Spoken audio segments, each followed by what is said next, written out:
Stand for the pledge. I pledge allegiance to the flag of the United States of America and to the republic for which it stands, one nation, under God, indivisible, with liberty and justice for all.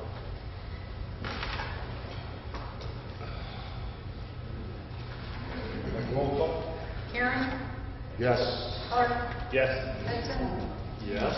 Ronco? Yes. Whitmer? Yes.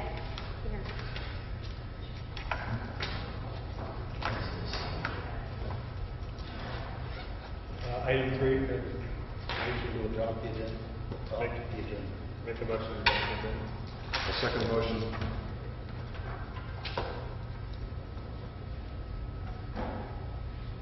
Roll call. Clark? Yes. Karen? Yes. Hudson? Yes. Ronco? Yes. Whitmer? Yes. Motion passes. Item 4. Okay. Thank you. Today got a couple of different people here to present some information. We'll start off with Eric Sampson. He's the director of the Utica Shale Academy that's currently being run out of Southern Local Schools. And we've had the opportunity to meet with Eric. Actually, we just met on Monday. Yesterday, yes. To talk a little bit in further depth of, what does the Utica Shale Academy look like? As I presented it to you, I certainly couldn't give you the scope and the information. He's completely invested in 100% in this and can really give you some background, some information about exactly how it works, how it runs, what the kids do, and be able to really answer your questions in depth. So I think that this having you here today is kind of a special opportunity for us. So I'm going to turn things over to Eric. All right, first and foremost, thank you for having me. I love talking about this program. It is great for kids, and that's what we're all about. I have my card attached to this sheet, and this is just some information on the impacts of the oil and gas industry on the state of Ohio, basically from a financial standpoint. If you have any questions while I go through my PowerPoint here, feel free to stop me and ask, or afterwards, in the days to come, if you have any questions, feel free to contact me on the information on the card.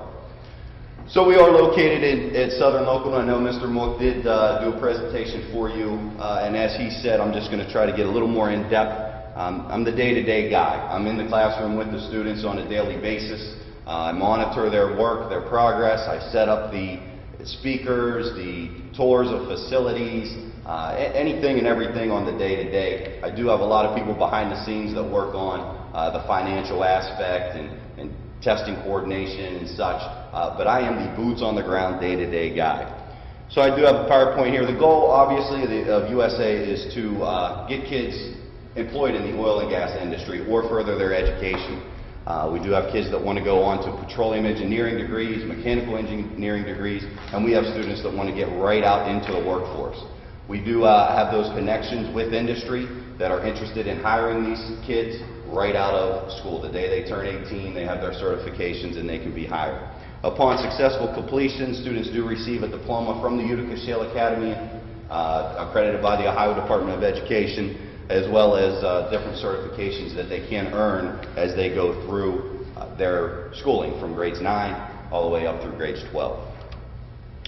Attendance, it is called a blended learning model, and what that means is students participate in school on a flexible schedule. There is a minimum amount of hours per week that they need to attend, or at least average, and that is completely flexible. And it works extremely well for some at-risk students that don't operate very well in the day-to-day brick-and-mortar school, and we have found a lot of our kids in that situation to have a lot of success in this program. Whether they're getting the gas and oil aspect or not, it's been excellent for some of these kids. The remaining time is occurred at home. I have students that work, even though I would prefer not, but 2 or 3 o'clock in the morning I have kids turning in work, and as long as they're getting it in, we're happy.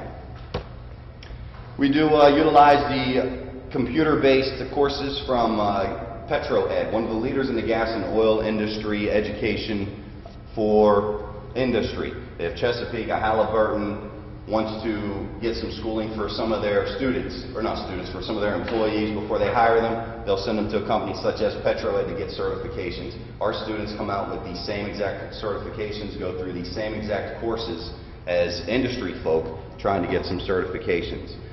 Students graduating this year have an opportunity at 3 different certifications. The RIC Pass, which is a safety certification, well control, which is extremely difficult, but I do have a couple students that have made it through that, and drilling instructors training, which the people at PetroEd call it lingoing up. And I've been through a lot of these courses myself, and I can actually hold a conversation with some of these individuals that come in and talk before, if they're talking about rat holes and fingerboards and surface casing, I wouldn't have a clue. And just by going through some of these PetroEd modules, I'm able to at least hold a conversation. The students have enjoyed them immensely and have done exceptionally well with them. For next year, we have carte blanche from PetroEd. For a certain cost, we can set up courses for each individual student. One thing we found was that for the freshmen, some of these courses are way too advanced. So they came up with a guided course of study for a freshman, for a sophomore, for a junior, and for a senior that progressively gets a little more difficult. And PetroEd will tell you, they are industry folks. They told us, you guys are education folks. Tell us what works, we'll tell you what works from our end. And together we worked to create a nice guided course of study for 4 years for any students. Just to take a look real quick at the PetroEd modules.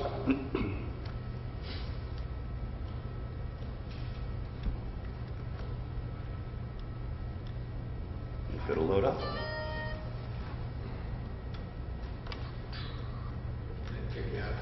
I think so. Let's see.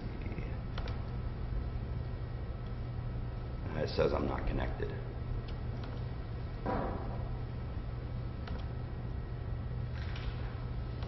All right, I'm not connected. The tech guy was here. Oh. Yeah. Hit connect real quick. There he is. What happened? We lost our link. Can you connect us up real quick?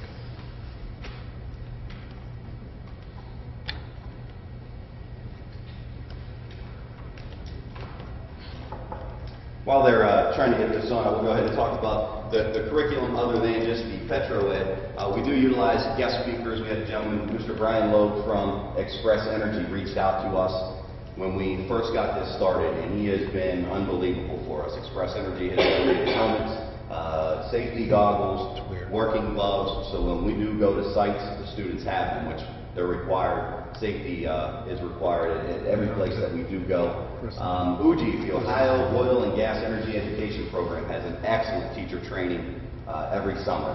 And I attended that last summer. They give you ideas for hands-on activities. So even though all the curriculum is based online, our gas and oil, and our core courses, our VLA, the math, science, and English, we do try to incorporate as many hands-on activities, speakers, and field trips, so the kids aren't just sitting and looking at a computer all day long. For me, that would drive me nuts. And I'm a former phys ed teacher, so I like learning by doing, and I try to incorporate that into the program as well, and the students have done exceptionally well with that.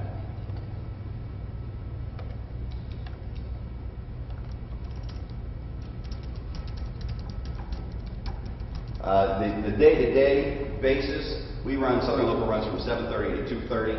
So what we do is students come in, they go to breakfast, they come down to the classroom. We have a dedicated classroom there at Southern, and at 7:30 we get started. They grab a laptop, start working on their PetroEd or their VLA, Math, Science, and English, and I have a chart there that lets them know if they're ahead, if they're behind on their VLA, because that is our #1 focus. The PetroEd means nothing if they don't graduate. So my #1 goal is to make sure that their Math, Science, English, and everything is taken care of, although we do mix in time when we expect them to do the PetroEd. So from 7:30 till 10:30, we're working. We have breaks scheduled in between, so they're just not the whole time looking at a screen. We take an hour break for lunch from 10:30 to 11:30, and then we start back up at 11:30 to 2:30, so there's our 6 hours for the day. As far as the blended learning schedule goes, some students come in every day from 7:30 to 10:30, and then they leave it midway through the day. Some students come in 11:30 to 2:30. Some students come in all day Monday, all day Tuesday, half day Wednesday, and then they're done for the week. So there is a minimum number of hours that you need to average per week, but it is completely flexible. In the beginning, I had my students tell me, okay, I'm going to be here Monday, Wednesdays, Fridays. And as we've gone through the year, that does move around a little bit. Numbers in the classroom, it can be a factor, but I think of my 43 students, the most we've ever had in there is 28. And if I know I'm going to have a heavy day, make sure we're accommodated. We do have a laptop part that the students, they cannot take the laptops home with them, but they do grab them and work on the online curriculum that way. One of the other benefits that I was able to do is get Southern local teachers to grade the BLA lessons, because you do have to have a highly qualified teacher grading the courses. And so what we've been able to do is utilize those teachers on their planning periods or after school. They will stay with the kids or allow them to bring their laptops down to their classroom if they need extra help. That has been exceptional, especially for math. Math is difficult online when you don't have somebody showing you how to do it. They have been extremely accommodating. Columbiana teachers would have the right to first refusal if they would like to be those BLA teachers. It works out exceptionally well. I do have a couple of my government teachers, social studies teachers aren't on site, and we do connect with them very easily, but it's not the face-to-face that we would prefer when necessary.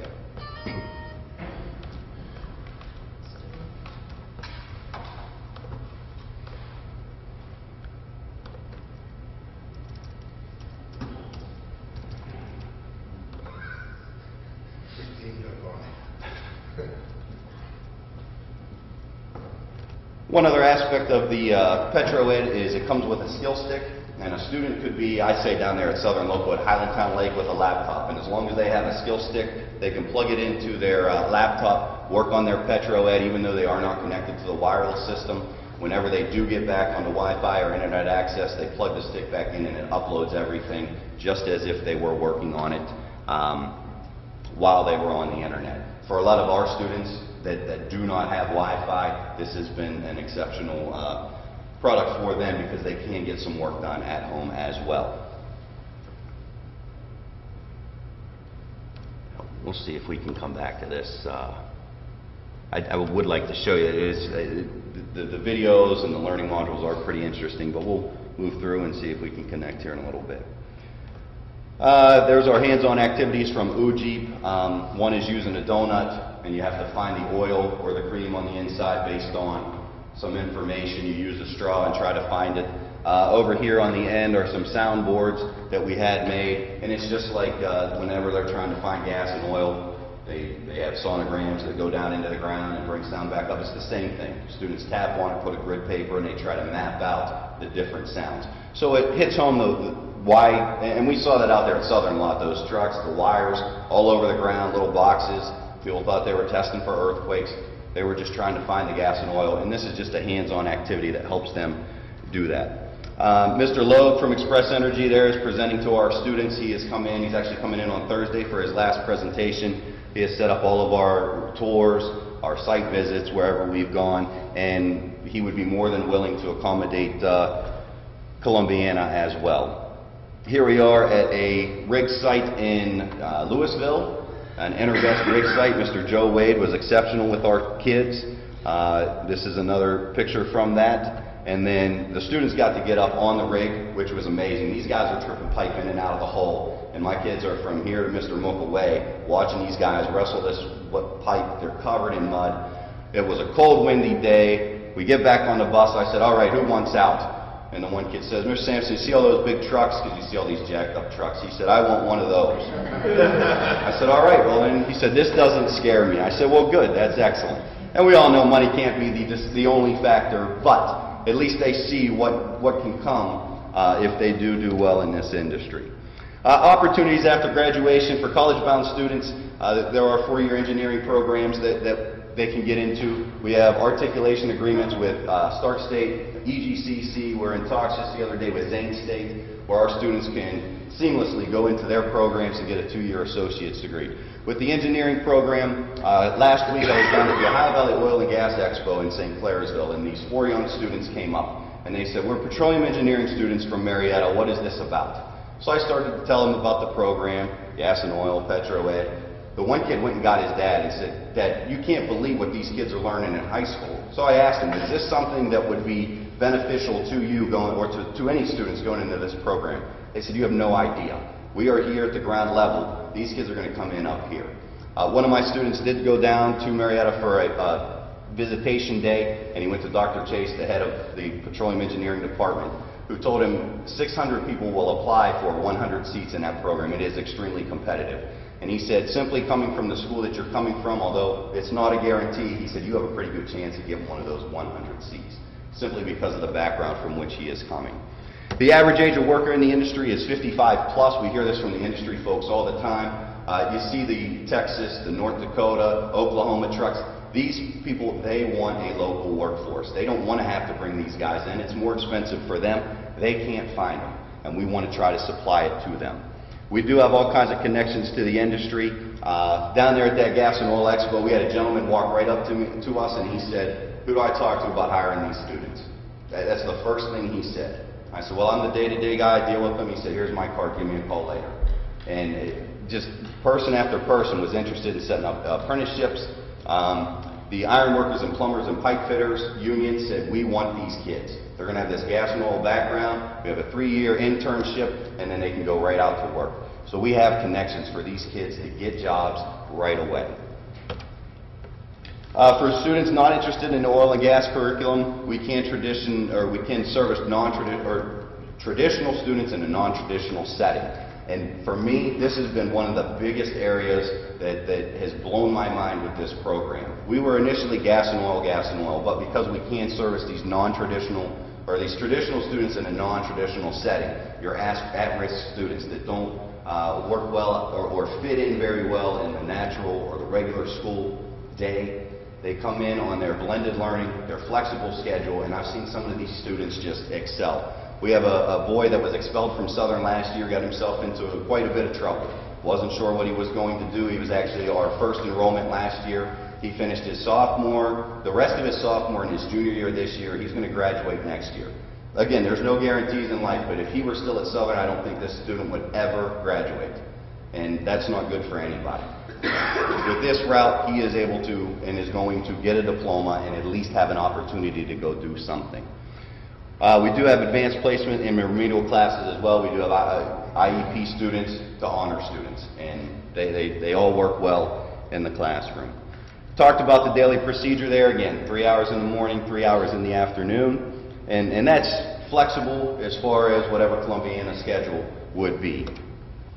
Benefits to Columbiana, and these are the benefits that Southern has seen. Discipline issues have decreased immensely because a lot of those at-risk students came over to the Utica Shale Academy because of the blended learning model, and their discipline issues have really, really decreased. And interestingly enough, people told me, "Oh, you're going to have all of these kids." They work well in this program because nobody's telling them what to do all day, every day. They want to do math today, they do math today. They want to do science tomorrow, they do science tomorrow. There are days when I say, "Hey, you need to work on this right now." But it's just a totally different atmosphere than your day-to-day in the classroom. And some of these kids have totally excelled at it. Students still can compete in sports at their district of residence. So if you have open enrollment students from any other area school districts, they still can compete in sports at their district of residence. Columbiana students that want to come to the Shale Academy can still compete in sports for Columbiana. And that was one of the problems we were up against at the beginning of last year. That legislation had not gone through yet. So as I was talking to students, or they would approach us, "Can I play sports?" was the #1 question. The answer was no, and they'd say thanks and turn around and walk away. They are able to do that now, and that is by the Ohio Revised Code. And again, students with difficulties in traditional settings are thriving at the Utica Shale Academy. There are students that, like I said, just had no opportunity. You could just see the writing on the wall. If they had to stay in a traditional setting, a diploma was not in their cards. They would turn 18 and they would just get out of school. These kids are doing exceptionally well here at USA. Just to show you a couple of faces. This is Callie. She came from Colorado. She came back. She needed some credit recovery. In the traditional setting, she would not be able to get it all done this year. I think she needed 8 credits, 2 Englishes, and it just would not work out in the schedule. So the guidance counselor at Southern suggested she check us out. She is going to graduate here in a couple of weeks. She was concerned about the online aspect. She said, Mr. Sampson, I'm in this situation because I was online as a freshman and I didn't do anything. And I said, well, Callie, you probably either woke up and did work or you stayed in bed all day. She said, yeah, I stayed in bed all day. I said, but you have to come in here a certain amount of hours per week and I will monitor where you're at. And I just talked to her the other day. She said, man, I'm so glad I did this. I was nervous, but because we had somebody monitor my progress, and I have a sheet that tells them, again, like I said, if they're ahead, if they're behind, she is going to graduate. This is Austin. He's my one senior that's in the oil and gas program. We are graduating 10 students here in a couple of weeks, one of which, most of those are credit recoveries. And Austin is my one kid in the oil and gas program. We have 100% placement with jobs. The day he turns 18, he's heading to Texas for extra training through Express Energy. Even though they're on a downturn, Mr.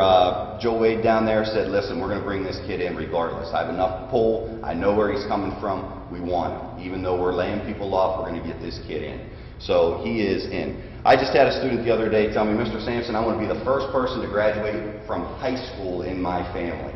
In a traditional setting, it never would have happened. This year, it's going to happen. He's actually going to be the one that turns the tassels for us at our graduation, just as a tribute to him. So the program, in that regard, is just above and beyond what I could have ever imagined. Initially, it was give kids jobs in the oil and gas industry, and it also ended up being this whole thing where these at-risk students are going to be able to do something with themselves. As far as that's what I have. If you folks have any questions, please feel free. I know I hit you with a lot of information there. Try to make it quick. But that is our program in a nutshell. When you say they go, like, they come in when they want, do you mean they go into other classes at the school, or they just come No, and go? we are self-contained. They can't do it like half day. It has to be. No, we do not have an articulation agreement with Southern where they can be dual enrolled. Okay. We are simply just us. Yes, we did try to do that in the beginning of the year. We got the okay. We fought from ODE. We had some students taking art and going to FFA, and midway through the second 9 weeks, they came back and said, no, you can't do that. So we had to eliminate that. Yes. So they start at the same time every single day? Yes. Proceed to the same hours Yes. at school, such as our students do, and they have the core curriculum they're going to be learning, right? Yes. And then on that other side, then they'll be learning in the Shale Academy 2 or 3 days a week, right? Well, yes. We try to do something with the gas and oil at least a day per week. How many hours per week are they going to be educated in that type of? With the blended learning style, we try to hit them all up, but because some kids come and go, it really is their choice. If they want to do their math, science, and English today, they do that. If they want to work on Petro Ed, as long as they're where they need to be in the VLA, then they're good to work on their Petro Ed. There are some days where we have a speaker come in and I say, you need to have these modules done in Petro Ed so you know what he's talking about. Or if we go to a rig, I tell them you have to have these modules done or you don't go to the rig as a benefit to them, because I want them to know what they're talking about when they get out there. So in those days, yes, get your Petro Ed done. Other days, my main focus is to get the VLA, the core courses, because like I said, the certifications do nothing without the diploma. Usually they're required to show up so often. Yes. How many hours? It's the traditional setting is 1,001 hours. So for a blended learning, it's just over half. So 500 and a half hours, which averages out to about 15 hours per week. So the credit recovery students, are they doing much with oil and gas, or basically just? Most of those students are not doing the Petro Ed whatsoever. They saw this as an option, a different alternative route for them to get a diploma, and it's worked out exceptionally well for them. Interestingly enough, I have some students that were not in the gas and oil, but because they're in there when the speakers come in or we do the hands-on activities. The one girl asked me a couple weeks ago, Mr. Sampson, next year can I get into gas and oil classes? Absolutely, Megan. So that's, they see what's going on, they're learning about it, they're interested. So we do have the two tracks, essentially, the gas and oil kids and the traditional and non-traditional setting students. As far as the students, you've got freshmen through seniors. Yes, 9 through 12. Do you have more, Which class? My sophomore class has about 23 students in it. 23 of our 43 when we initially started. And for some reason, that class is just really big. There really is no reason for it. It just happens to be the big group. Before you even got involved with this, did you look at other PetroEd programs? Because I know when I went on their website, there's a lot of schools. Interestingly enough, there seems to be a lot in the Marcellus Shale area, a lot of high schools and vocational schools over there. Did you tour any of those? I mean, did you see what kind of programs they had? As far as PetroEd, no. What happened with them is they found out about us and called us and said, this is what we have to offer, would you guys be interested? So we researched and researched and researched and decided that this was the route that we wanted to go. Now, we are not married to them. They are more in the upstream drilling production process. Our industry folks, we do have an industry group that meets and advises us, an advisory board on which direction we need to go, and that's one thing they did point out is you're all upstream, you need to look at midstream and downstream. And PetroEd does not offer those areas, although they're willing to create those. But we are not specifically married to them, so we do want to provide other opportunities for the students from whatever resources we might be able to use. You know, one of the interesting things is I've met several times with Mr. Wilson, superintendent at Southern Local, is that he's had lots of calls about the Utica Shale Academy in the northern end of the county, and simply the kids really just don't want to drive down Southern. It's only, would we say, Mr. Hofstad, 35 minutes from here? Yeah. And they just don't have the interest of driving to Southern. The satellite here in Columbiana, he thinks that we'll have very little problem filling our classroom. Where are most of... Go ahead. I was just going to say, what is capacity? What would you consider capacity? As far as our program, we were hoping, give me 25 to open, but because you guys would be with us, we would be under the same IRN.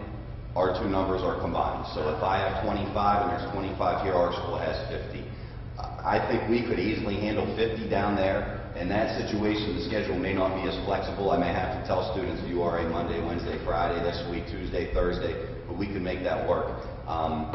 So we could go to 50, 60, and again, it would just take some logistics of making sure we have enough seats and enough computers for the days when students are going to be there. Where are your students coming from? Most of ours right now are from Southern Local, but we do have students from other neighboring districts. Edison, yeah. Edison, we have a couple from East Liverpool. What we did find is a lot of these students that were Southern Local kids that went off to online schools did not do very well, and when they came back to re-enroll at Southern, our guidance counselor said, you might want to check out the Utica Shale Academy. So those students that were Southern students that left ended up coming to the Utica Shale Academy, they're doing well. Other students that went through the guidance counselor and say, I'm leaving, I don't like this, I'm going to go enroll here. Well, why don't you check out the Utica, they're leaving anyway, go check out the Shale Academy. And so they came and they enrolled with us and they've done pretty well. So Eric, you're talking about like some of the at-risk students and students come back for credit recognition. Right now, we have resources at the school, students struggle in certain areas. What happens in your scenario? With anybody that's struggling?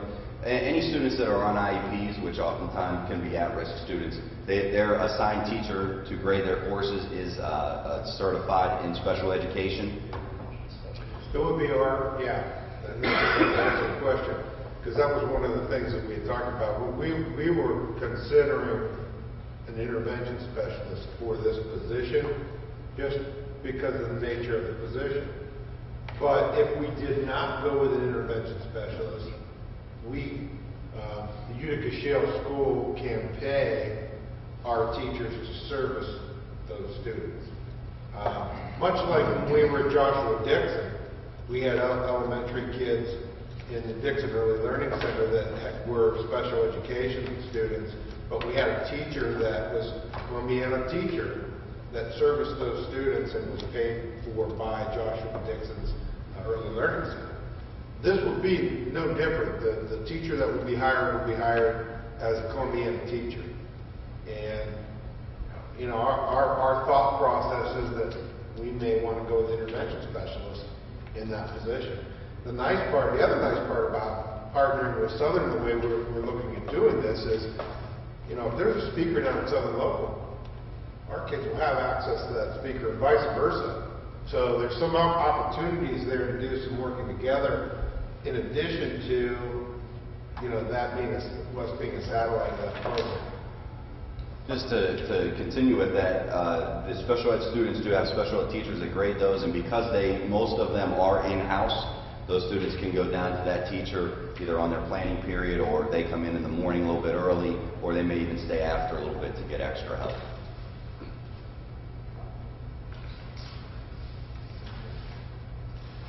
Well, thank you very much for coming, because I think it was way more informative to hear you say this than just me. Having been in the shoes and running it for a year, you're the perfect person to come in and talk to the board about what's this really look like. Well, thank you. And like I said, you all have my contact information. If you have any other questions, shoot me an email, give me a phone call. I'll be more than willing to answer any questions that you'll have about it. Thank you. So next up, Randy Brown and I met not too long ago. You want to go ahead and start setting up your computer? Thanks again, Aaron. Thank you. Randy and I sat down just the other day to talk a little bit about the potential to offer Columbiana students a chance to go to Europe and do some studying and potentially add that to some of the things that we do at Columbiana schools. It's interesting, and although I wanted to present it to you, she's done this before and has a great deal of detail that will provide you some information as we explore the opportunity potentially of adding this to some of the things we offer our kids at Columbiana. Right now we go to New York City. We've done some different things with seniors and 8th graders. We do Camp Fish. But this one is out of the country. This presents an awfully different opportunity, I think. And I'm going to turn things over to Randy. Good evening, everybody. In case you don't know me, I'm Brandy Brown. I teach 7th and 8th grade social studies here at SSMS.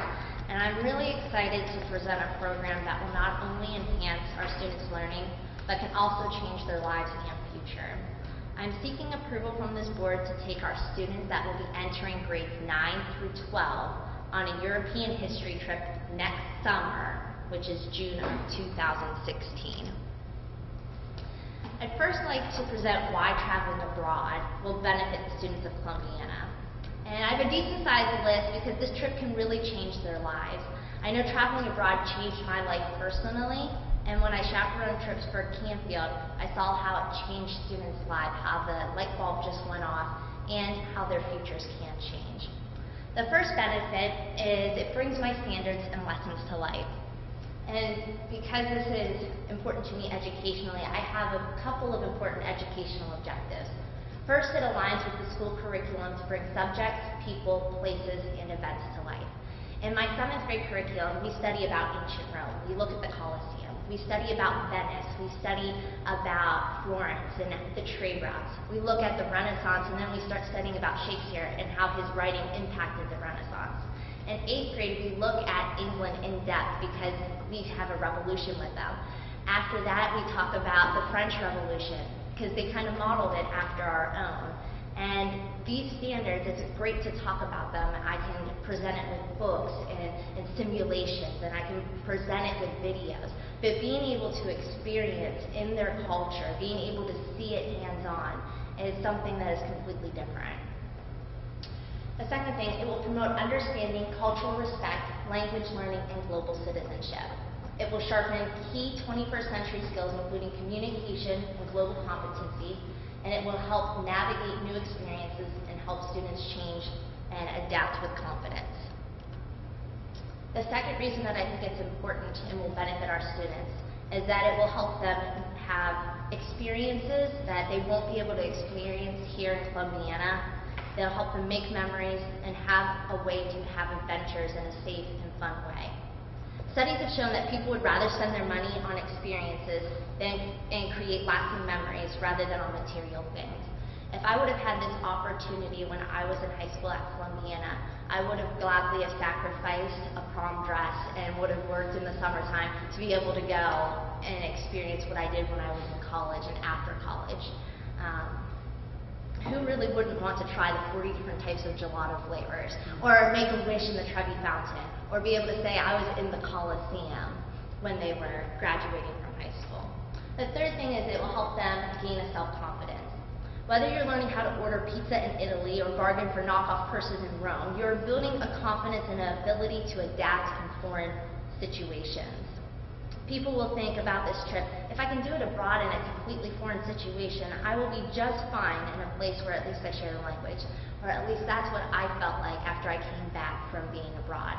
I was immediately thrown into a new place, and I was moving states, and I was thinking, you know what, I have this successful experience abroad, and if I can do it there, I know I can do it here. How great would it be for our students to have a positive experience that when they're going away to college, they'll be able to say, I can do this. I believe in myself. This was a positive experience. Sorry, oops, wrong one. Next one. They will also learn about themselves. They will be challenged to reevaluate their own values and cultural norms, and when they come back home, they'll bring a widened perspective and of the world with you. Which leads me to point 5 and 6. It will help them build a cultural sensitivity and a greater worldview in globalization. By traveling, you get to learn about different cultures firsthand.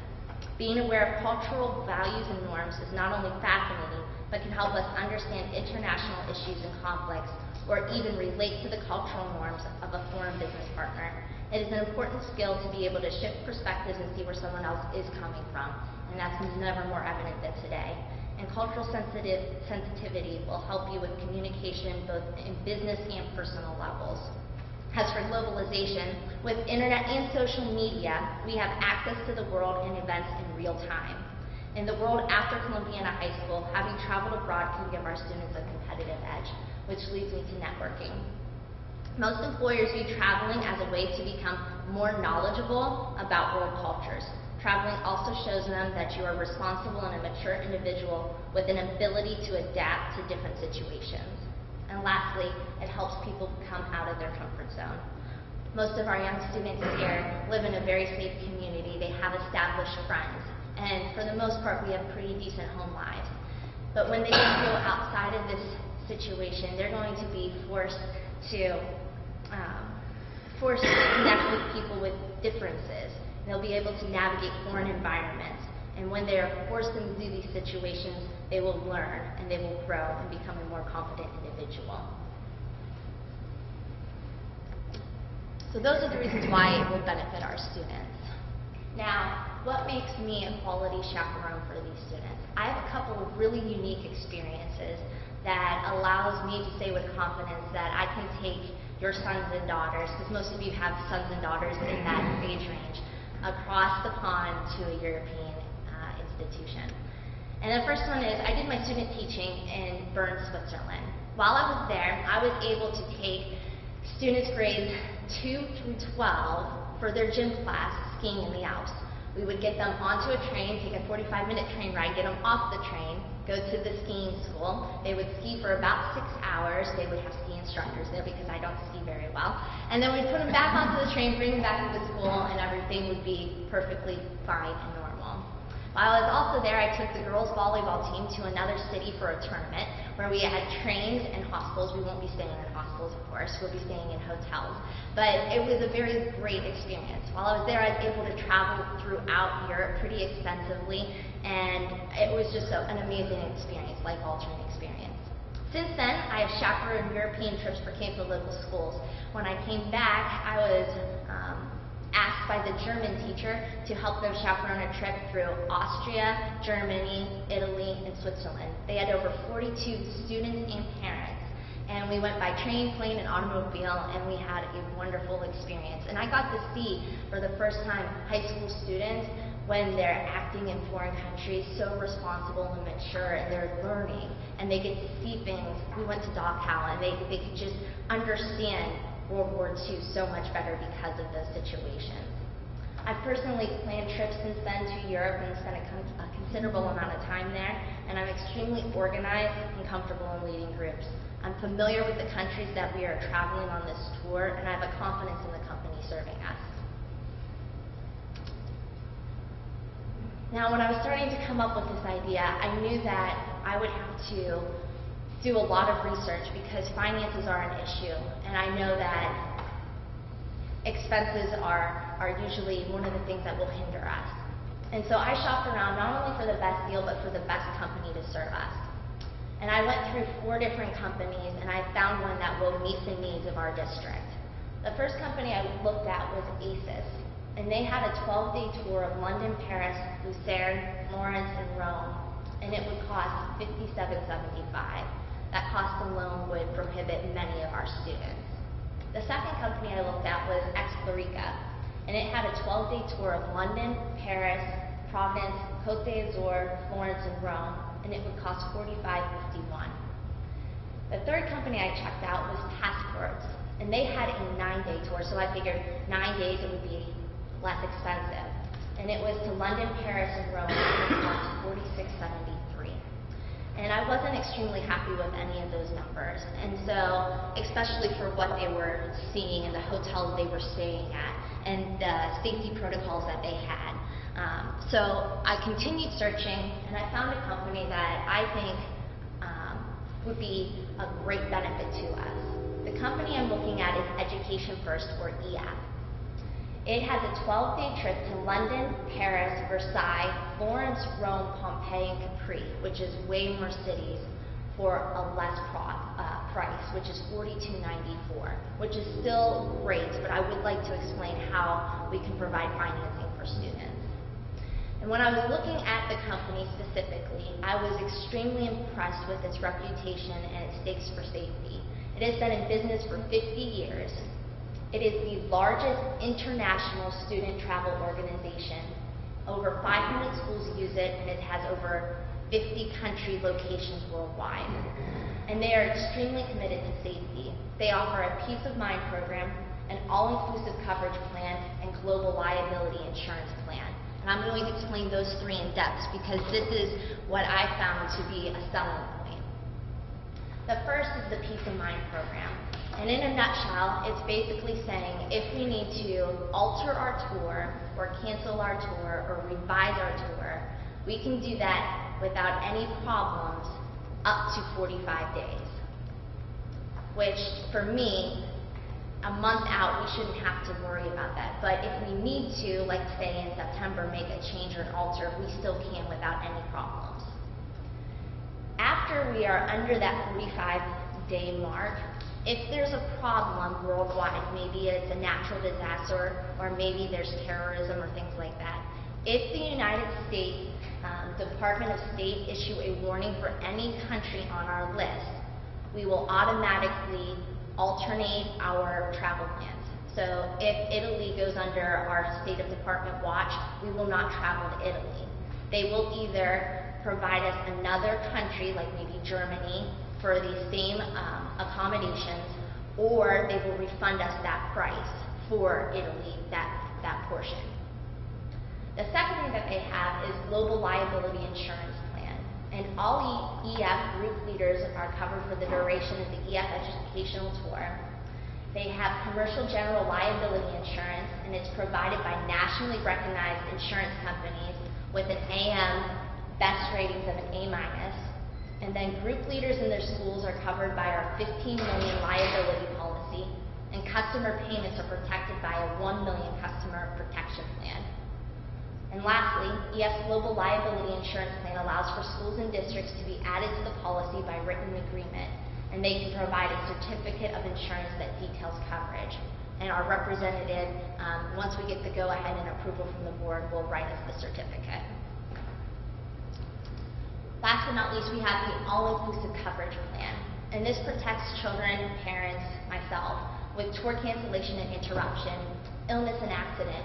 And the details on the illness and accident is quite reassuring. Let's say we go on the tour and little Susie gets appendicitis. And what happens is they would put the little Susie into a hospital. They would fly one of the family members to Susie. They would provide lodging for Susie's parent or whoever guardian is there, make sure Susie gets better, and then they would fly them back at no additional cost because that's part of the coverage that is already provided. It also protects for baggage and property, flight delay, and it has 24 access to an English-speaking representative. Now, my approach to safety. The same rules and behavior expectations that apply to school apply on the trip. And if a traveler violates the rules, maybe they're using alcohol, drugs, or sexual misconduct, I have the right to send them home from the tour at the parent's expense. That way they're not putting anybody at the group at a risk. So kind of to review a little bit and add just a few more details. Why did I choose EF? First of all, they have a safety focus. Not only do they have the global liability insurance, not only do they have the peace of mind, they also have that all-inclusive coverage plan. They provide a 6-to-1 ratio for student to chaperones, which is extremely low, so I don't have to worry about monitoring 20 kids at one time. They have trained and licensed local guides, and they have a 24-hour emergency on-call service. I will also put on for safety first, you will have a bilingual tour guide or tour director that is with you 24/7 throughout the duration of your trip, and I'll explain that in just a minute. They are the most educational. Being a teacher, I think it's important for students, if we're going all the way to Europe, they have to know the importance of the history there. They are fully accredited just like our school, and they have a full-time personal bilingual tour guide. This is the best value after doing research with those first 3 that I gave you. I did more research than just those 3 companies, but those were the top 3 reputable ones. This company has the guaranteed lowest prices. And they have planning and organizing all tour logistics by travel experts. I mean, they are the #1 in the business. And the peace of mind. Should social unrest or natural events make traveling to our destination unsafe, EF will work with our group to make alternative arrangements or refunds. So now I have tour highlights for you so that you know exactly where we will be heading.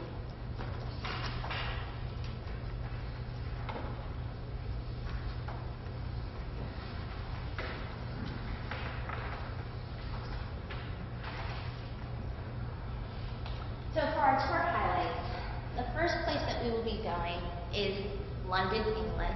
And while we're in London, England, we'll be taking walking tours with the guide, and we'll see the Strand, Trafalgar Square, Leicester Square, Covent Garden. You'll see Green Park, Grosvenor Square, the Mayfair. You'll see the changing of the guard, Borough Market, Shakespeare's Globe, the Tower Bridge, and we'll visit the Tower of London. Furthermore, students will go on the London Eye, which is this huge Ferris wheel that holds over 800 people. After this, we will travel by a Eurostar train, which is a European experience, all the way to the wonderful city of Paris. They'll see the Arc de Triomphe, the Palace Garnier, the Opera de Paris, the Eiffel Tower. We'll see the historic Palace of Versailles, the Louvre, the Latin Quarter, Notre Dame Cathedral. Then they will board a night train, which that's a high-speed train, and that is an experience of itself. It's wonderful. And we will arrive in the morning, so we're not wasting time, in Florence. And I love Florence. That's one of my favorite cities to go to. In Florence, you'll see the Duomo, which is on the right, the Ponte Vecchio, which is on the left. You'll see the Gates of Paradise, the Piazza del Signoria, and after this, we will be heading to Rome. And in Rome, you will see the Vatican City. You will see the Sistine Chapel, and the ceiling is just amazing. You can walk through, and they say don't take pictures, but everybody's taking pictures anyhow. And then you'll see St. Peter's Basilica, you'll see the Trevi Fountain, and we'll make a wish, the Pantheon, the Spanish Steps, and then we'll go to the Colosseum. And inside the Colosseum, they'll see the trapdoors where the lions and the bears were held, and they come up. They'll get to see authentic, well, it's not exactly authentic because they don't have it anymore, but what they would actually wear in the Colosseum, which is really cool. And because we're on tour guides, we don't have to wait in the lines. When I went by myself, I had to wait for 2 hours to get into the Vatican City, but because they're as groups and they're done by tour guides, they have specific times already planned ahead, and so they just get to go right in and there's no waiting, which is wonderful. After Rome, we will be heading down to the Sorrento region of Pompeii, where we'll see the ancient ruins. And then we will go down to Capri, and they will take a guided tour and a boat cruise on the Mediterranean. And for me, when I looked at this tour for this price, knowing the admittance fees to all of these places, I felt like I couldn't go wrong with this company. Now this is a lot of details, but I can handle them. I do know how to do all of the paperwork, and I've been working with EF very closely on timelines on how to go forward with the next steps. Before the tour, they provide a support team and resources. They do have to train me. It's a 2-day training where I will learn all of their procedures and protocols. That way I know exactly what's going to happen from day 1 through day 12 without any. And they provide traveler account management for each and every student that decides to go on the trip. So they will have login access and they'll be able to see their accounts as they're going through the process. On the tour, we have a private guided travel, which we have a personal bilingual tour director that stays with us 24/7. They handle every on-tour detail for a smooth travel experience and providing unique local insight. These tour directors go through an extensive hiring process with thorough background checks. And in addition to the tour directors, expert local guides share their knowledge of history, art, architecture, and more during the guided tours. That way they're actually learning something from this experience. Now, what is included in all of the price? They have the full-time bilingual tour director, they have the educational itinerary, sightseeing led by licensed local guides, entrance fees to the select attractions like the Louvre, the Eiffel Tower, or the Vatican City. They have WeShare, which is an online platform for deeper learning experience, round-trip flights from major carriers, hotels with private bathrooms, and I looked through their list, and I can tell you they are quality. Breakfast and dinner daily, and I've looked at their menu options, and they are very nice, and they are friendly for high schools. And I talked to our representatives. If we have students with allergies, they will make accommodations for them, or if they're like vegetarian or vegan, they can make accommodations for that as well. Comfortable motor coach and an all-inclusive coverage plan. So here's the finances. After everything that's included, what are we responsible for? Students would be responsible for souvenirs, and for me, I like to get, my husband likes ties, he's a pastor, and in Florence they make great ties. My little sister likes keychains. I spend maybe $50 in souvenirs. They don't have to spend a lot. The experience is a ton, but they will want a good camera. Tips for the tour director, bus driver, and local guide was usually about $10 per day. What happened with Campfield is the head tour person collected that in advance, so the children never had to worry about giving it out. I would do the same for our students. They would give it to me, I'd hand it out, that way they would never have to worry about that. And then they would need a passport or visa, and I could help them making sure they have it on time and they would not lose it. I'd have a copy of it so that they wouldn't have to worry about any of those issues.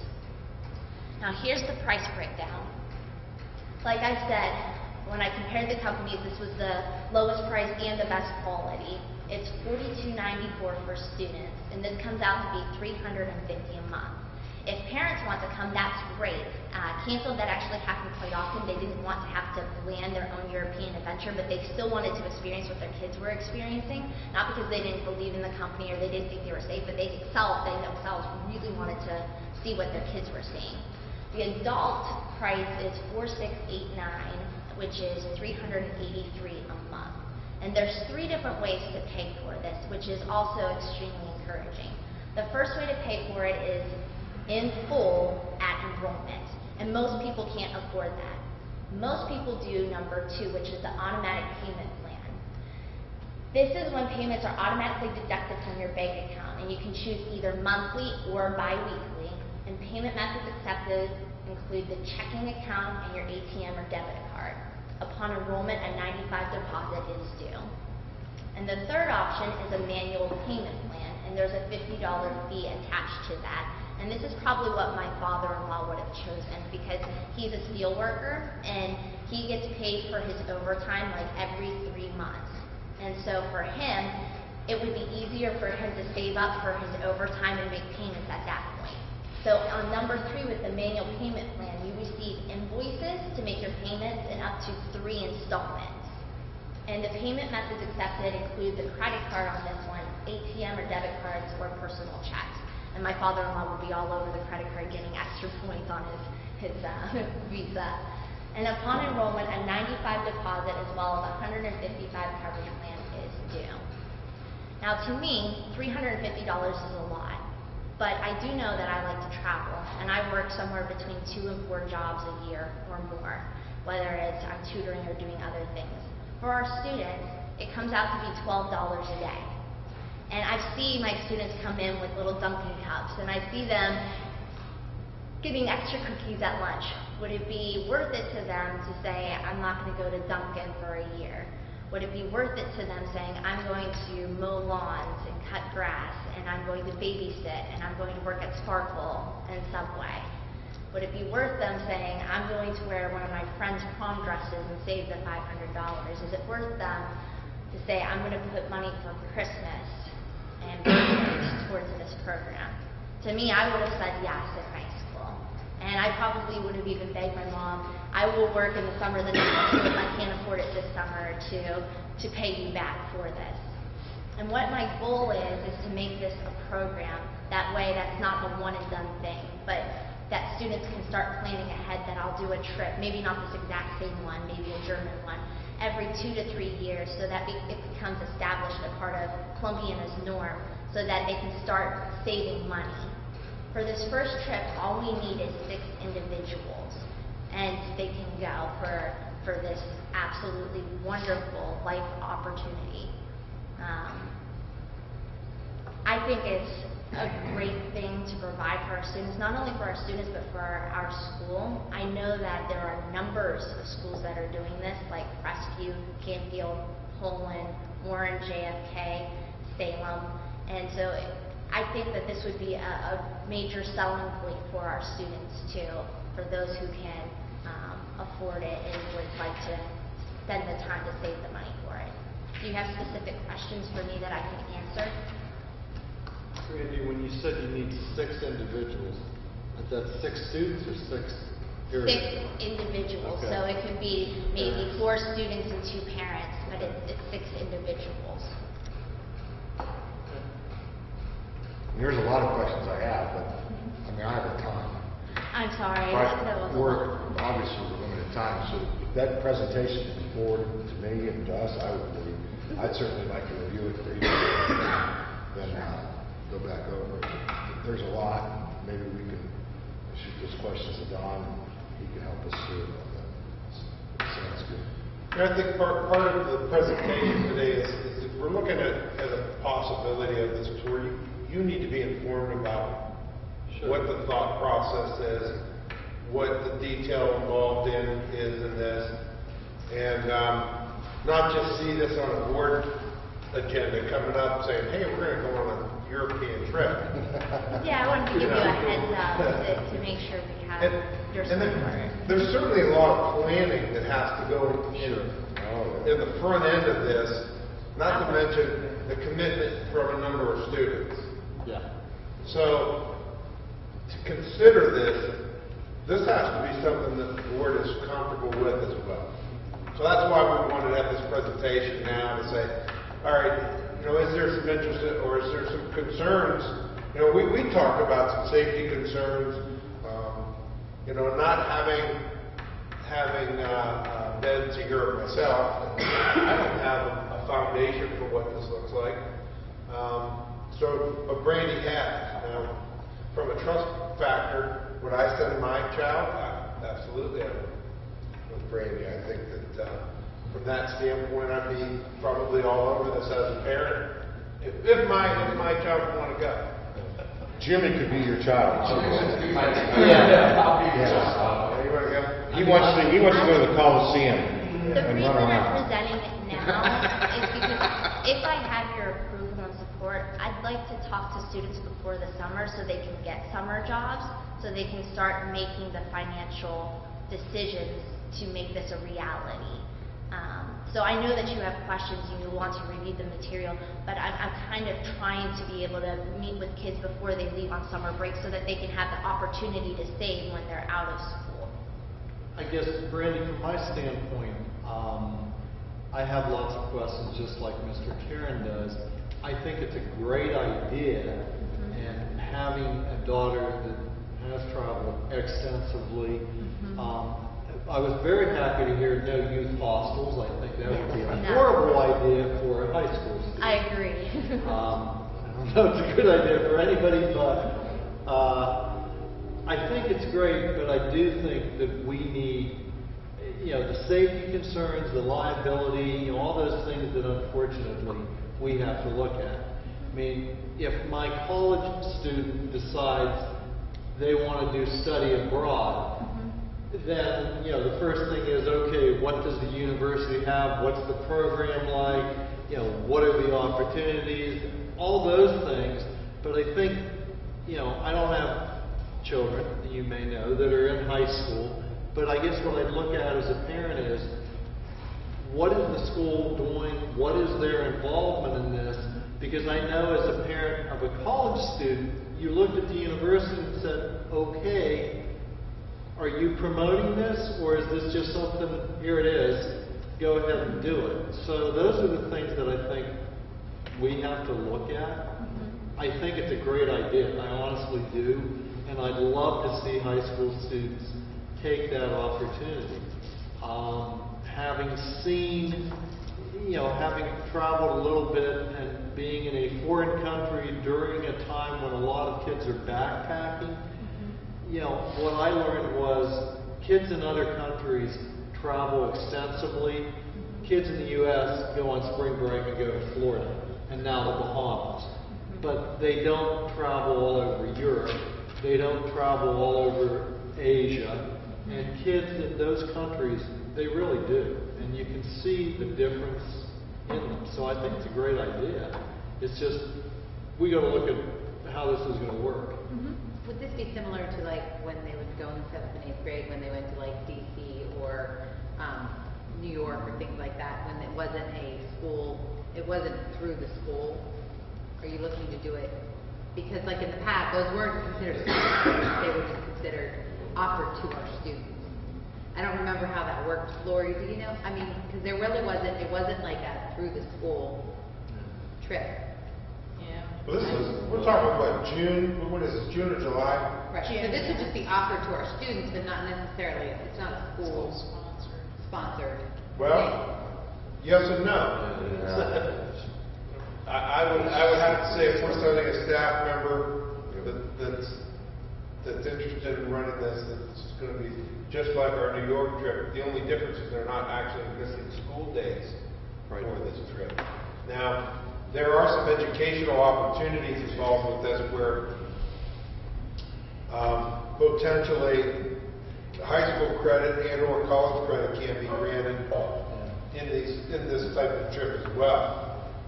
So, those are some things that can be further discussed from that end, but it really is a school-sponsored trip. Mrs. Brown, I think personally you did a good job. Thanks. Put a lot of time into this. You're enthusiastic for it. Makes me want to sign up and go. I'm ready to go. Leave my kids alone. Do we have to be a student? Right. But would there be any prerequisites that you would require the students, like anything that you would require them to kind of learn before they go? Or? I would make sure more from a disciplinary platform, more like they have to be in school, they have to be obtaining a normal GPA that would be kind of comparable to playing sports, major detentions or fighting or anything of that sort, because I wouldn't feel comfortable sticking my neck on the line to bring them to a foreign country to hinder the success of that program.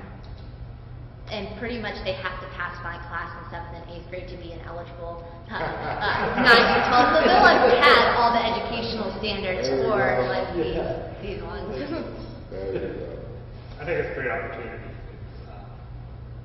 I agree. I think that students see the history, they value it more. Thank you. Good job. Thanks. Okay. Very good job. And my report continues on. Sorry, I have Judy Marino up next. Oh, okay. Here we Good morning. Oh, I don't have a PowerPoint tonight. Okay.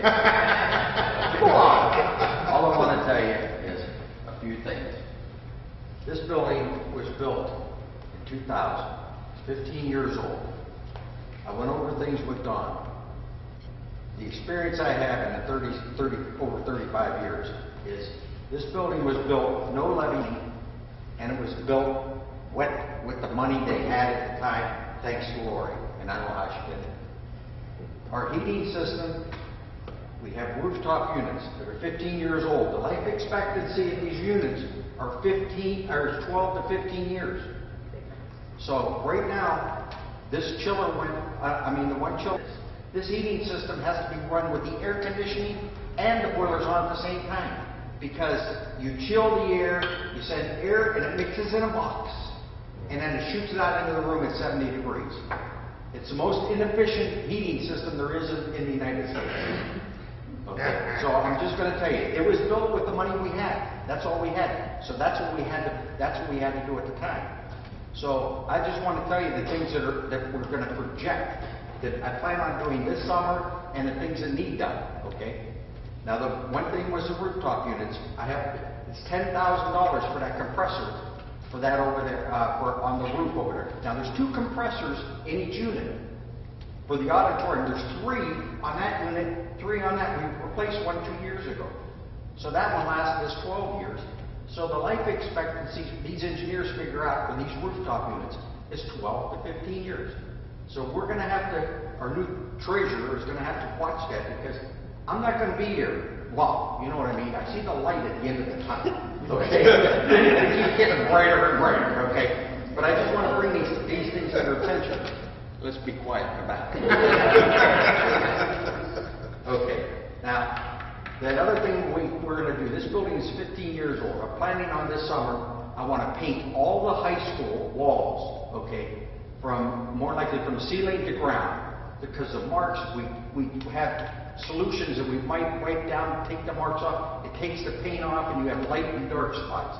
So we're going to take care of that this summer. We're planning on painting all the walls, make it look good. When a parent comes in the building, the first thing they look at is the floors and the walls and the toilets. Make sure they work, okay?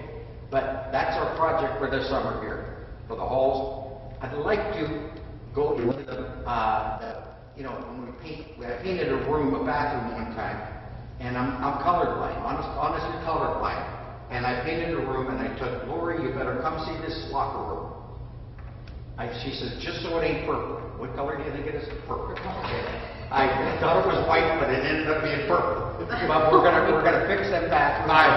Violet. That's it. Okay.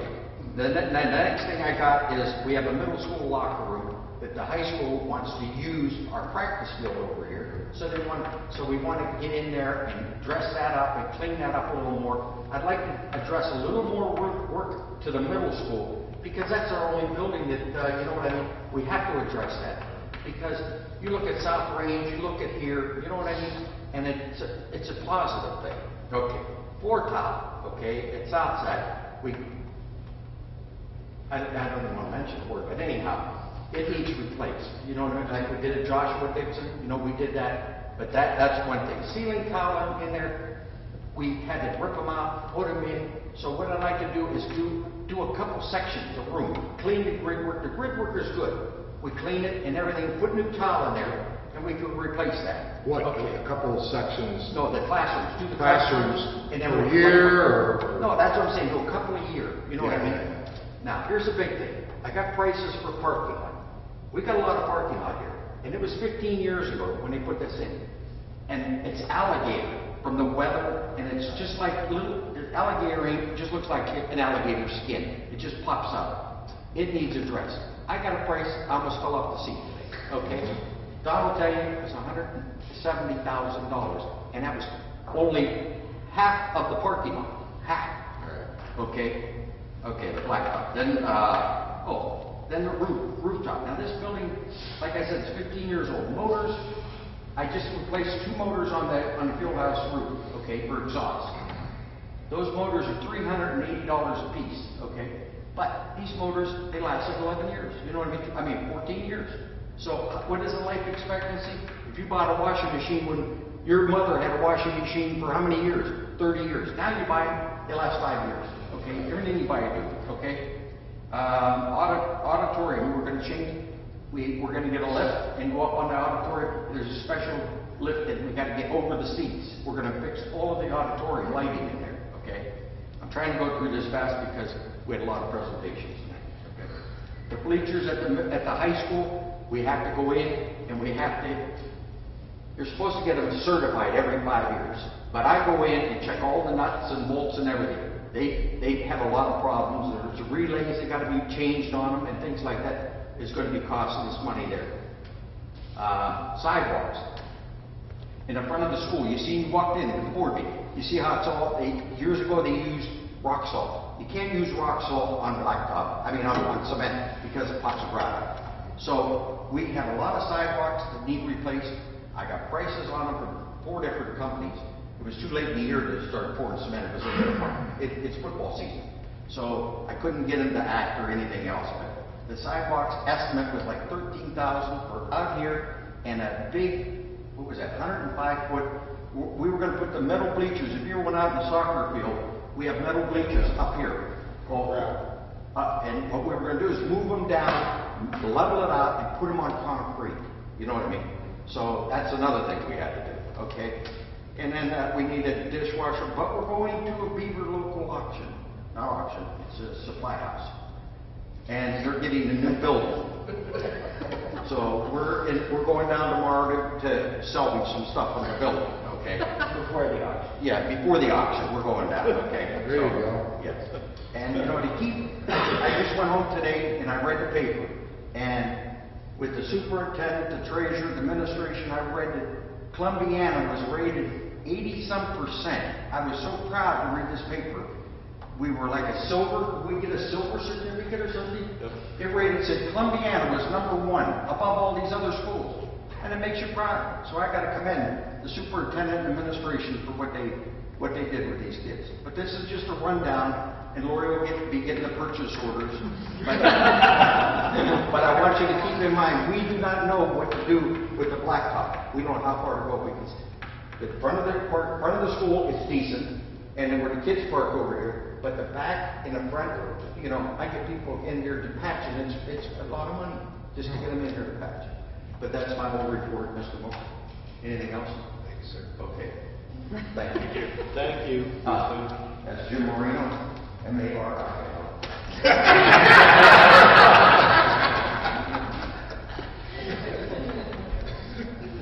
Hey, That's it from our report. The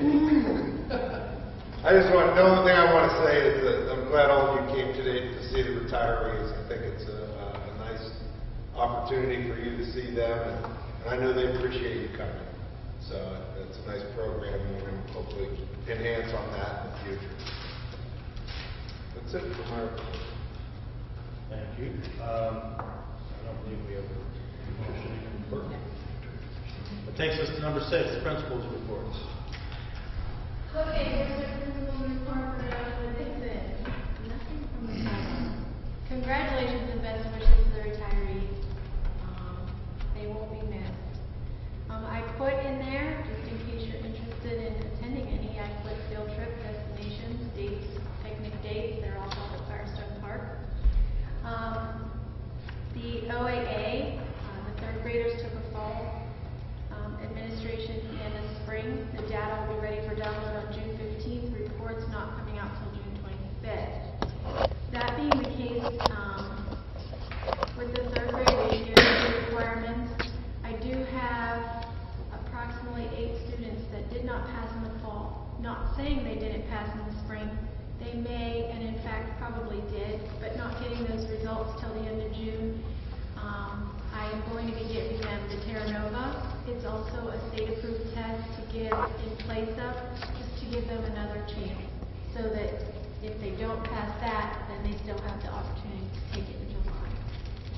Diagnostic testing, K4 is underway. Spring leveling is completed. IAT activities continue with a closeout meeting. Roster verification and linkage has been completed. Our health department has inspection is completed and we're in full compliance, both kitchen and building.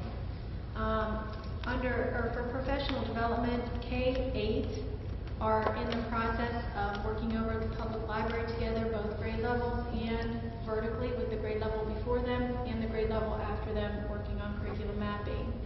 And we also brought back, we used to have a framework, a literacy framework committee and a math committee. We kind of restructured it and we brought back a literacy writing committee, and we've met twice now, and the teachers are working on pacing guides and curriculum maps due to the new PARC testing, trying to get their performance-based assessment things in line so they can teach those at the time they need to be taught, and then working on their end-of-year curriculum items. I would like to just remind you that the 17th annual Family Spring Fling is Friday, May 15th, this Friday from 5 to 8.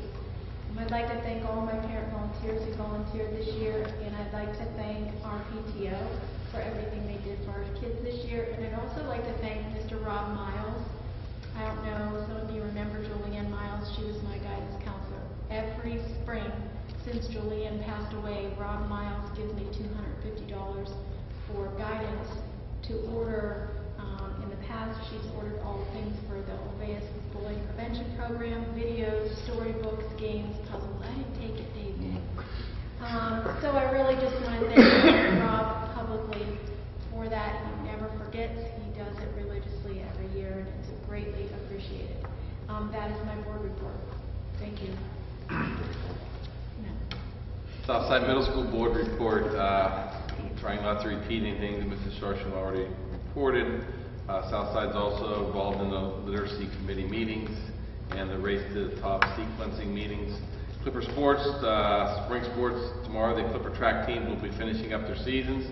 We host the ITCL White Division Championships here at Columbiana. Field events beginning at 4:30, running events at 5. And we're also in the midst of sign-ups and tryouts for fall sports, and our 8th graders are signing up for participation in high school sports. Testing is wrapping up. I have the PARC test and the air test ready to be sent back. I'll have those sent back within the next day or two. Special thanks to Mr. Martin and his tech staff on the preparation for testing and their assistance in testing every day. We appeared to pull off the electronic testing better than most other schools. We had very little flaws and nothing major that caused us any issues where we had to cancel. And results are not scheduled to be released until late fall or next year. Year-end activities, we're off to a good start with those. 6th grade has already spent 3 great days at Camp Fit, big success there. 8th grade traveled to New York last Friday and Saturday.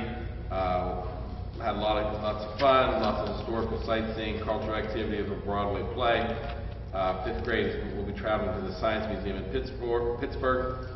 And then also activities where we're going to be ending up the year with our 8th grade dress-up dance. And the final day of school, we'll have some activities and the 8th grade walkthrough as they leave middle school and head to the high school. Congratulations from Southside to all the retirees. Columbiana's DI teams competed in the state competition and came away with qualifiers to the Global Championships on May 19th through May 22nd, which will be held in Nashville, Tennessee. Our Clippers will be competing against teams from 45 states and 14 countries from around the world, and there's nearly 16,000 students that will be at Nashville competing in this. In addition to qualifying, the League of Genetics structure team, I don't know how this happened, but they were chosen to march in the opening ceremony of the Global DI. And they'll be marching the parade and participating in the opening ceremony. And that will be transmitted live on the Global Finals website, 7 p.m. on May 20th. Finishing up the arts. Art department is finishing the year. Mrs. Alonish's art classes will be presenting their artwork with a show at the library. Miss Loney's bands have held their performances and did a fantastic job. Especially the 6th grade finished their concert with a song that received a standing ovation. Mr. Mook was there. They really were cooking on that song, And, I mean, it just wasn't the parents. The whole place stood. They did a fantastic job. And Mrs. Cow's concerts are scheduled for the 18th for 7th and 8th grade, and the 21st for 5th and 6th grade. Both concerts at 7 p.m. and will be held in the high school auditorium. That is the middle school report. High school report is also located as board chair. Very busy month for us. CHS was well represented at Heads Above the Rest banquet. That is to honor students who score in the 95th percentile on the ACT. Seniors recognized were Jesse Canella, Zach Bringer, Nick Hackstead, and Hannah Hosta. On June 13th through the 20th, the speech team will be traveling to Dallas, Texas for their national tournament, so we want to wish them good luck. Senior award night will be this Thursday at 7 p.m. in the high school auditorium. Baccalaureate will take place Wednesday, May 20th, 7 p.m. at Grace Church of Columbiana. Underclass awards are going to take place this year on Thursday, May 21st at 1 p.m. in the high school auditorium. Commencement, of course, will take place Sunday, May 24th at 2 p.m. and Senator Schiavone will be speaking. We want to thank Mrs. Bonnie Steve and the junior class for putting on the prom.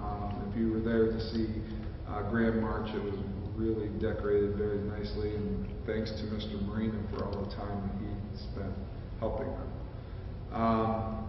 Myself and Wade Boley, we're going to be attending a 2-day safety training seminar developed by FEMA to help coordinate school and community resources. That's coming up on the 18th and the 19th. Mr. Buzzard told you about the middle school, high school choir on the 18th. In athletics, softball continues their nice run. They are currently 20-3. They are ITCL White Division champions at 8-0, and they will host the winner of Jackson Milton and Youngstown Christian on the 14th at 5 p.m. In baseball, baseball's off to a great start. They are currently 15-10. To give you a little perspective, last year at this time, I looked at my notes and they were 3-13. So congratulations to Coach Wolf and the squad. They've done a great job. They are also ITCL White Division champions at 8-0, and they are going to be hosting Lisbon in the section tournament on the 14th at 4:30.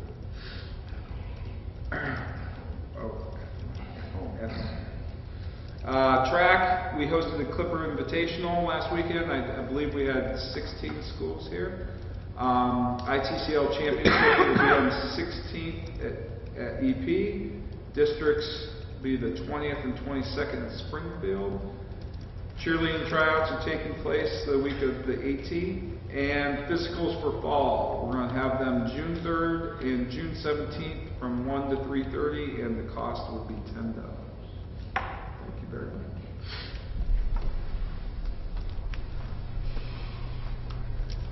Thank you. All right, we have no public input. And no need for number 8, executive session. Jude item 8. Pardon me? Jude item 8. If you are, I'm going to ask for an executive session. Sorry. You said you would like? Yeah. Employment. Does that mean we're going now? Does that mean we're going now? Would you like to make the motion? Is that what you're saying? I'll make the motion. I'll make a motion that we consider an executive session in accordance with ORC Section 121.22 for the sole purpose of consideration of any of the following matters, that matter being employment. I'll second it. Okay.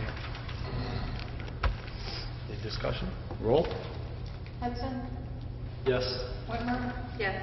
Aaron, Yes. Clark, Yes. Ronco. Yes. Motion passes. We're in executive session.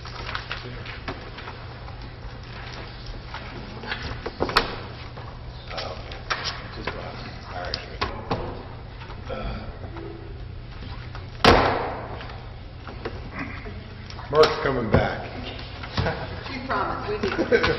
To the curb. We tried. Here's four, make it four. Yeah, kick him out. Put that in the newspaper.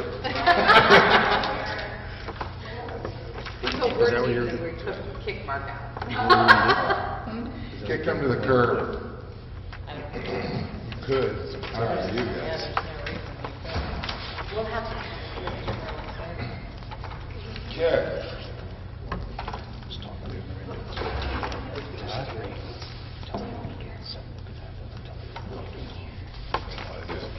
You have some tenure some tenure votes here, so I would not do that. I know that's up to you. I saw that earlier. Good. Talk fast. I'd get through those and then go to those rules. Where are the tenure? It could go past those. Let's take a minute. 9, 10, 11, 12 together. 9, 10, 11 together. Okay, 32. 31. Oh, they're here. 19 and 20. 19 and 20.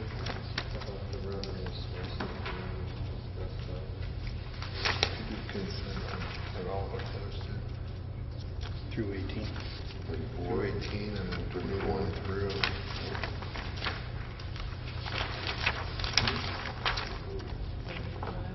35. You guys want to do like, is it 9 through 18? Well, And then 31, and then do 32. this couple and then do the end. All the others. Okay. 9 through 18. All the others. Wait, which ones do we want to do separate? I move to consider a consent agenda for items 9 through 18. I'll second. Discussion? Roll call? Whitmer, Yes. Clark, Yes. Karen, Yes. Hudson, Yes. Ronco, Yes. Motion passes. That takes us to item 19. I'd like to make a motion to consider approving recommendation by superintendent for Aaron Heasley, teacher, to receive continuing contract effective this date. I'll second the motion. Discussion? Roll? Clark, Yes. Karen, Yes. Hudson, Yes. Ronco, Yes. Whitmer, Yes. Motion passes. Item 20. Make a motion to consider approving recommendation by the superintendent for Allison Moran, teacher, to receive a continuing edu contract effective this date. I'll second that motion. Discussion? Roll call? Karen, Yes. Hudson, Yes. Ronco, Yes. Whitmer, Yes. Clark, Yes. Motion passes. Would take, consent action. 35. Who's up? Mark? 21 through 31. And then do 21 to 30. What about the 35. tuition? 35.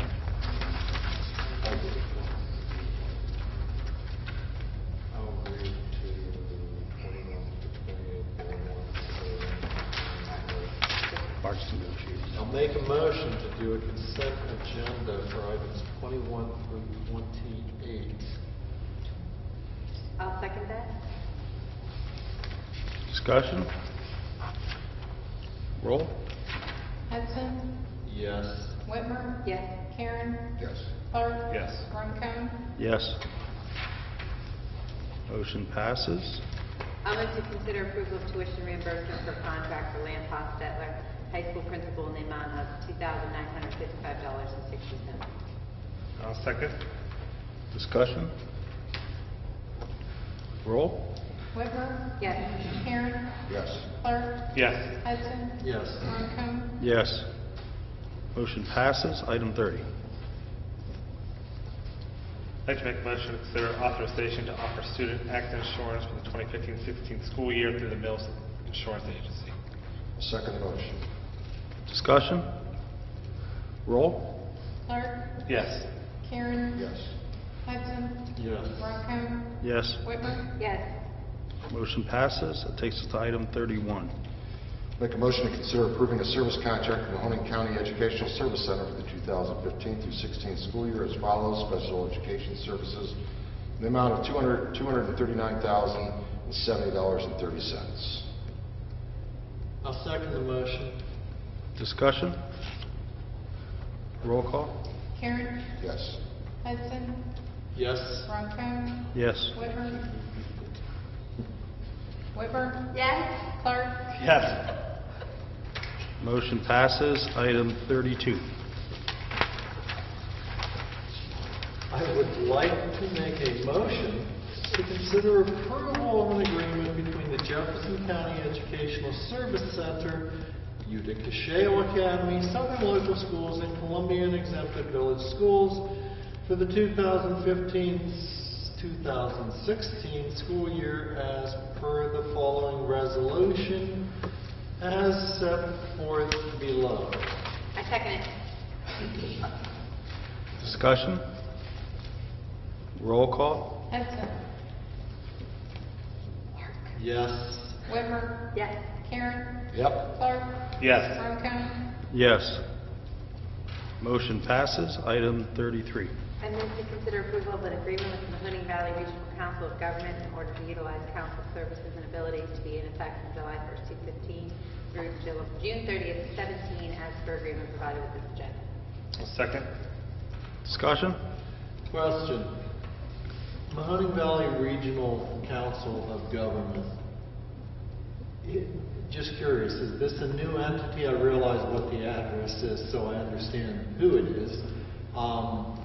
But, you know, exactly what is Mahoning Valley Regional Council of Government as far as an entity? Can somebody explain? They actually started this past year, was their first year in existence. And it's basically an organization that they've created that can employ odd positions in districts. They'll employ like interim services for districts that need that, maybe aides, maybe substitutes, things that districts need on a maybe not necessarily a full-time basis or a short-term basis, that they're having difficulty hiring within their own district, either because of their union agreements or something like that, or they're trying a position as opposed to hiring a new position. It gives a district much more flexibility if they hire somebody in, say, as a aide, and that person doesn't work out, they can just say, this person isn't working, and send to somebody else. So it provides a lot more employment flexibility for us in those cases where it's maybe a transient position or an interim position or a temporary type thing. Typically, it's what. So we're not hiring the individual; they're being They are. applied through that search. Okay, Right. makes sense. It's like temp service. Thank you.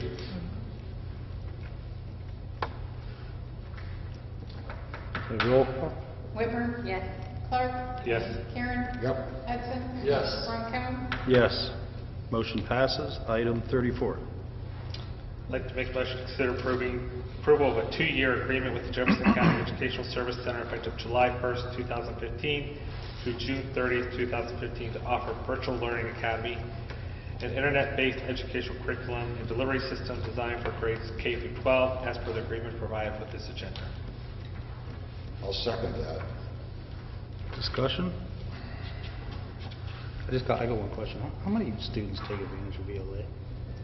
We use Ballpark. it a lot of times if we have right now we use the VLA for, let's say, if you're a student who failed an English course and you needed to make up that English course to keep you in tune with graduation. We've used it more times for that than other situations if they're lacking in a credit area. This would also be utilized, the VLA, for the Utica Shale as well. what we're looking at moving forward with that is to try and get our own staff trained. So Jefferson's going to send somebody up, because currently our staff hasn't really taken advantage of being able to get paid the additional dollars, and we're using Jefferson County staff to do that. So we're actually hoping to build our own folks here to be able to take advantage of that. All right, thanks. Roll? Clark? Yes. Karen? Yes. Hudson? Yes. Ronco? Yes. Whitmer? Yes. Motion passes. Item 35. Make a motion to consider the second reading and approval of the following new policies, revisions, and replacements to the board policy, which received a first reading at the April 13, 2015 board meeting, as listed below. I'll second that motion. Discussion? Roll call? Karen? Yes. Hudson? Yes. Ronco? Yes. Whitmer? Yes. Clark? Yes. Motion passes. Item 36, President's Report. I'll just make one comment. I'd like to congratulate and thank for the service all the retirees that we had the reception for earlier. It's obvious from listening to all the accolades that's what makes this place tick, is we have passionate teachers and also very involved parents, and a good collective effort from the administration and this group up here. So I'd like to thank everyone. That's what makes Columbiana great. That's all I have to say from the President's Report. Item 37, OSBA Legislative Liaison Report. Item 38, Student Achievement Liaison Report. No report. Mark, Columbiana County Career Board Member Report. No report. Takes us to item number 40, date of the next board meeting, Tuesday, June 9th, 6 p.m. right here in the School Media Center. Item number 41, to consider an executive session in accordance to ORC 121.22 for the sole purpose of consideration of any of the following matters: employment, compensation, and investigation of charges, complaints, unless public hearing is requested. Second? Any discussion? Overall? Ronco? Yes. Karen? Yes. Clark? Yes. Hudson? Yes. Whitmer? Yes. Motion passes. It takes us to executive Make sure you put in the session. paper that Columbiana Schools is 86th in the state of Ohio is ranked by U.S. News. That's what? That's right. Yep, 86 and 1,639th in the nation.